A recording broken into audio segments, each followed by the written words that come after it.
Three, two, one.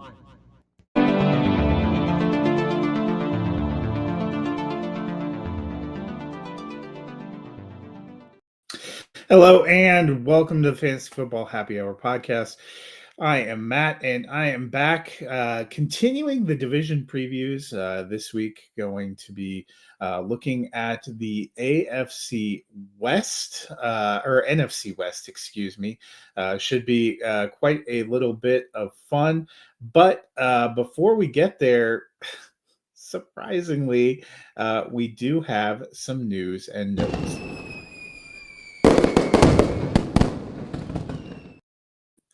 It is the slow time of year. It is the off-season time of year, but still we have quite a bit of uh, interesting stuff going on. And we had last week I talked about the AFC North and the new hopes in their backfield. They drafted a couple of players, Dylan Sampson and Quinshon Judkins, pictured here. Yesterday, Judkins was arrested in Broward County, Florida, on suspicion of domestic violence. So, obviously, a very new and developing story. Hasn't had a court appearance or anything yet. But if you are in the middle of rookie drafts, as I am in some leagues, or you have rookie drafts that are yet to kick off, or you're looking at redraft, you need to start monitoring this because this has the potential to be a pretty big situation. Something definitely you're going to want to keep an eye on. You're going to want to take a look at because pretty serious charges and he's being held. We'll see how that shakes out. But we have seen a lot of definitely stiff penalties for these kind of things when it comes to the personal conduct policy for the NFL. But this is also a player who has yet to play on a team that's got kind of a history of troubled situations. The Browns have Deshaun Watson. Shedeur Sanders, another of the rookies, already has run afoul of the law in terms of getting speeding violations. That was kind of a story. The Browns just seem to struggle sometimes with the conduct of players. This is something to watch for. Jerome Ford was their leading rusher the last 2 years, kind of picking up when Nick Chubb was injured. He is still there. They do have the other rookie, Dylan Sampson, who went in the 4th round, maybe gets a bump up. Quinshon Judkins, a guy in all the rookie drafts that I've done so far, and I've done quite a few, has gone somewhere between, pick 3 and pick 6 in the 1st round. That is a place where you're hoping to get a stud running back. And a lot of people thought he had the potential to be that going in the 2nd round to Cleveland. This, an inauspicious beginning. Certainly a concern in Dynasty, but it will be a concern in redraft. I made some adjustments to my rankings right now. We'll have to see how it plays out. Most of us felt looking at this Browns backfield in a vacuum prior to this that he was probably going to be their lead back, but now is he going to be available? How does this impact things? So this is going to be a story that will be worth watching. Back to our main focus, our main thrust, and we are going to be diving into the NFC West as a preview. This is the 3rd of the divisions. I go for the teams in order of finish. Last year, the number 1 team was the Los Angeles Rams. They finished 10-7. Among their losses, wide receiver Cooper Kupp was released, ended up signing with Seattle. We'll talk about him in a minute. Demarcus Robinson left in free agency, ended up signing with San Francisco, so we will talk about him. They did go out and pick up Devontae Adams from the Jets. He pairs in with Puka Nacua. And then in the draft, they grabbed Jarquez Hunter, kind of a running back depth, and Terrence Ferguson, perhaps a tight end of the future. Last year, Matthew Stafford was quarterback 19, Kyron Williams, running back 7. Devontae Adams with the Raiders and Jets was wide receiver 11. Puka Nacua, only 11 games. He was wide receiver 3 on a points per game basis, but he was wide receiver 26 overall. Tyler Higbee, coming back from a torn ACL, was tight end 65. So how are we feeling about the fantasy for the Rams? I still like Matthew Stafford. I think he's a solid QB2 option. I still like Kyron Williams to lead this backfield. As long as he's healthy, we've seen him put up some huge numbers. He is still an RB1 for me in redraft. He is on the cusp of RB1 for me still in Dynasty. We've seen no reason to doubt him He was, yes, originally a fifth-round pick, but some players who have been later-round picks have risen up and had a defined position. It's interesting to me, Jarquez Hunter seems to be going before Blake Corum in drafts. The thing that we have seen from the Rams consistently under Sean McVay's era is it doesn't really matter where you were drafted or how people felt about you coming in. You don't have a huge profile as a rookie. So Blake Corum not producing a lot as a rookie last year, only 58 carries, only a couple hundred yards, was not a big surprise. I think we will see him take a little bit of a step forward this year. And again, that depends on the health of Kyren Williams. If Kyren Williams is out there and doing his thing, there's really no reason for the Rams to bring him off the field. But I still prefer Blake Corum. And those people that are taking Jarquez Hunter thinking he's going to mix in right away in his rookie year have really not been paying attention to the Sean McVay era of the Rams. But either of them, to me, is still just a handcuff. I really am interested in Puka Nacua and Devontae Adams. I think Adams probably more of a wide receiver 2 for me, but Puka Nacua, when he is healthy, he is a stud out there. As I mentioned, he was wide receiver 3 on a points per game basis last year, 18.8 points per game. That is pretty good. I think he is a wide receiver 1 as long as he is healthy. The number 2 team in the division, the Seattle Seahawks, they also finished 10-7 by percentage points were out, and they had a huge turnover. Their 2 primary quarterbacks are gone. Geno Smith traded to the Las Vegas Raiders. Sam Howell traded to the Minnesota Vikings. Their 2 longest tenured receivers gone. DK Metcalf traded to the Pittsburgh Steelers. Tyler Lockett left in free agency for the Tennessee Titans. But they brought in a bunch of new players in the quarterback room. They brought in Sam Darnold from Minnesota, who factors to be their starter. They brought back Drew Lock, who spent last year with the Giants after being with the Seahawks prior to that, to be a veteran backup, and they drafted Jalen Milroe out of Alabama, kind of a development guy at quarterback. They brought in Cooper Kupp from the Rams to be a number 2 wide receiver, and they brought in Marquez Valdes-Scantling, who was with the Saints last year, with his new offensive coordinator in Seattle, Clint Kubiak, who was with the Saints last year. They also drafted Elijah Arroyo at tight end to kind of be that tight end of the future. Last year, Sam Darnold under Kevin O'Connell was quarterback 9 for Minnesota. Ken Walker missed quite a chunk of time, finished as running back 27, but Zach Charbonnet finished as running back 25. He was more efficient on less touches, both in the run game and pass game. Be interesting to watch. Ken Walker going into a contract year. We also have a change of coordinators, probably more of a focus back on the run game. I think they're both going to be valuable. I have wondered if this is the year we start to see Charbonnet take a bigger chunk of that backfield. Something to watch, something to pay attention to, both in Dynasty when you're looking long-term, but even in redraft. If you're grabbing Ken Walker thinking you've got to set it and forget it, top-end RB2, that could be the case. That could not be the case. One player I am convinced is a set it and forget it is Jackson Smith-Njigba, who we saw take a huge year 2 leap, was wide receiver 9 last year. And I think he's just going to keep going up. He is their number 1. Cooper Kupp, I like him probably in the wide receiver 3 range. Some of that's going to depend. What Sam Darnold are we going to get? We saw Sam Darnold last year in Minnesota we had not previously seen. Did something get unlocked that is now going to carry to the future, or is it going to be a little bit more closer to maybe how we saw a Sam Darnold that ended last season, which is one of the reasons Minnesota didn't make a lot of effort to bring him back. I think Noah Fant, who is in a contract year himself, is still their tight end 1 this year. He was tight end 26 last year.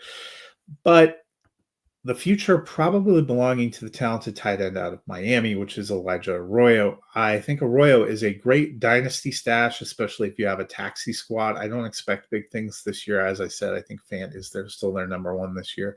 Tight end has been a pretty good position in a Kubiak offense. Obviously his father, Gary, came off a tree, but they're all also tied into the Shanahan tree. Gary Kubiak cutting his teeth working for Mike Shanahan, then Kyle Shanahan working for him, and then so on and so forth. So a lot of those guys seem similar offensive philosophy. Tight end has usually been a position of interest in those offenses going back to the days of Shannon Sharp with the Denver Broncos. So I think this could be good for Noah Fant, especially since they have Cooper Kupp and Jackson Smith-Njigba, but he would probably be a number 3. They don't have a lot of impressive depth behind him. Marquez Valdes-Scantling at this point in time is kind of your deep threat, go long receiver. I don't expect him to have a lot of weekly fantasy relevance. Number 3 team in the West was the Arizona Cardinals. They finished 8-9 last year. They did not have any major departures. They didn't have a lot of people they brought in either. They brought in veteran Jacoby Brissett, who was with the Patriots last year to be that backup quarterback, and they brought back Zay Jones to kind of be that number 3 receiver. But it's tough. Kyler Murray started all 17 games last year, ended up as quarterback 10, but that's largely thanks to his rushing contribution. He still has yet to ever throw for 4,000 yards in the season. Last year, just over 3,821 TDs. James Conner, 16 games, very healthy, very productive season, finished as running back 11. Trey Benson as a rookie, running back 70. Does he start to take more of that backfield? That's something to watch this season. Marvin Harrison Jr., a little bit of a boom-bust kind of year. He had some huge games. He had some games where he wasn't really involved. Wide receiver 30. Michael Wilson, wide receiver 61 in his second year. The number 2 receiver there very clearly, but how much volume is there in this passing game? Because Trey McBride, simply a stud, tight end 2. Now, if you're looking at this Arizona offense, I think Kyler Murray is a quarterback you're taking. He can be in the low-end QB1. At worst, probably a high-end QB2. He is a very solid one. Rushing upside helps him. But in terms of passing game volume, I love Trey McBride. I think he is a top 2 tight end. He and Brock Bowers and George Kittle are probably my top 3. I think it's really him and Brock Bowers as 1 and 2, especially in Dynasty, but even in redraft. Marvin Harrison Jr., a player that I want that's probably worth a weekly start, at least as a high-end flex. I think he finished in the wide receiver 3 range last year, probably high-end wide receiver 3. Maybe he gets up to wide receiver 2 this year. But beyond that, I just don't think there's enough volume in the way Arizona has run pass offense, especially with Kyler Murray. As I mentioned, we saw 17 full starts from Murray last year, a healthy 17 starts. He threw the ball 541 times. He ended up with less than 3,900 passing yards. I just don't think he's ever going to develop into a big-time passing threat. So 2 receivers, Michael Wilson, the guy that should be rostered, a guy that's probably a deep league flex consideration, that's kind of a bye week fill-in consideration, but I don't think there's going to be enough volume. And really, I'm not even making a point to roster Zay Jones or Greg Dortch. Each of them will probably have 1 or 2 huge games in the year, but you'll never know when that's going to end up coming. I do like Connor to start the year, but Trey Benson, I'm not willing to give up on him. There was a lot of reasons we were high on him coming out of the draft, and I think some of those reasons still exist. Will he start to get a bigger share? And if Connor gets injured, I think there's a chance Trey Benson steps up and takes over this backfield. I think Trey Benson's still the future. It's just the future is not here yet. The last of the teams in that division last year, shockingly, the San Francisco 49ers. They finished 6-11, a really injury-marred season. This offseason, Elijah Mitchell left and went to Kansas City. They traded James Mason, the running back, to Minnesota. They traded wide receiver Deebo Samuel over to the Washington Commanders, and they lost a ton of big names and production on the defensive side. Among their additions, they brought in Mac Jones to be the backup quarterback once upon a time. Shanahan looked at him when he had that number 3 overall pick, ended up taking Trey Lance. Now he has Mac Jones. Jones actually looked really good when he was called upon in Jacksonville last year. They brought in Demarcus Robinson. He gives them a little bit of depth at wide receiver. He also just pled no contest to a DUI charge. Be interesting to see what kind of punishment the NFL hands out for that. Last year's fantasy finishes, Brock Purdy finished as quarterback 14. I think he is a solid quarterback 2 with some quarterback 1 upside. Christian McCaffrey struggled with injuries, finished as running back 69. Behind him, they still have Isaac Guerrero, who was running back 48. They also picked up an interesting rookie in Jordan James, a 5th-round pick. So those are kind of your backs in the backfield. If McCaffrey is healthy, and I think the fact that they moved on from Mitchell and Mason indicates that he is at least healthy right now coming in to start. I like him as a running back 1. We've seen him do incredible things, especially in this offense. Among the wide receivers, Ricky Pearsall recovered from a preseason shooting that caused him to miss the first part of the season. Finished as wide receiver 82. Looked good at the end of the season. Juwan Jennings, their most consistent wide receiver, was wide receiver 24 last year. Brandon Ayuk, only in 7 games before tearing his ACL, finished as wide receiver 105. He is still recovering from that injury. Very possible he misses the first few games this season. I think Jawan Jennings is actually the wide receiver I would want to target. Still goes a little bit under the radar. He was their most consistent guy last year, saw over 100 targets. As I mentioned, finishing as wide receiver 24. I like him more in the wide receiver 3 range. I think Ricky Pearsall takes a little bit of a step up, and I still like Brandon Ayuk once he returns. But Jennings, a very solid and underrated guy. George Kittle finished his tight end 3. I have him tight end 3 again. I think he may end up being the best part of the passing game. He's certainly a stud that has produced time and again. A little bit of an injury risk, but he's been fairly healthy the last few years, and again has great chemistry with Brock Purdy. So that's where these teams finished last year. How am I feeling about them this year? Well, I still think the 49ers are going to make a little bit of a rebound with some better health, and I think the Rams are in contention. I don't think anyone in this division wins more than 10, maybe 11 games. I will also not be surprised if it's a couple of 9 and 10 win teams fighting for the playoffs toward the end.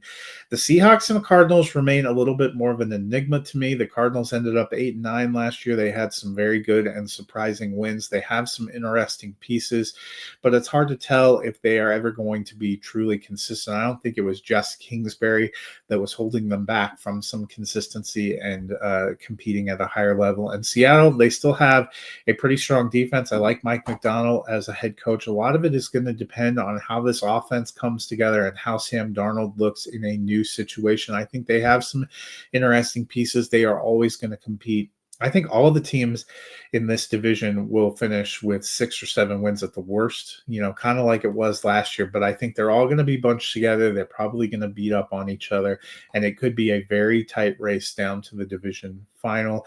But I don't really, in years past, you've looked at either the Rams, when they first got Stafford, or the 49ers a couple of years ago and thought this is a big-time Super Bowl contender.